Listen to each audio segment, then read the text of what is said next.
there are three factors with the tides. You have the sun, you have the earth, and then you have the moon. So let's say the moon is right here. This is not drawn to scale.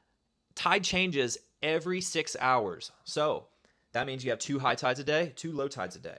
And the factor in high tide and low tide is the gravitational pull of the sun and the moon. If the sun and the moon are aligned with the earth, that means you'll have a really high tide. So that's called a spring tide. Okay, this is not drawn to scale, but because the sun and the moon are aligned with the earth, that means the sun gravitational pull plus the moon's gravitational pull is really pulling on the water on this side and this side. With every action, there's an equal and opposite reaction, right? So not drawn to scale, of course.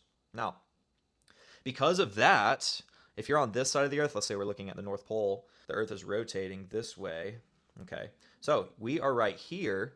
All right, 6 hours later, we'll be at a very low tide. So high tide, low tide, because we're on this side. And then we come back here, then we're back at high tide again, and then back here, back at low tide again. So this is how it works with a spring tide. Now, if you moved the moon over here, the moon, the sun, and the earth are at 90-degree angles. So that means the sun's gravitational pull is moving or is pulling this way, and the moon's gravitational pull, which is about, it's a little bit stronger than the sun's by about 50%.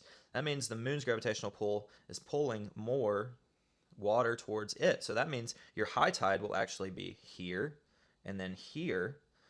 So let's say we're here 6 hours later, we're going to rotate to be at low tide. So this is called a neap tide, where you have a pretty low high tide and then a high low tide. The low high tide and then a high low tide. So of course, in between right angles, there's going to be a variation of the high tide and low tide. And that's why you see they're not always perfect every day.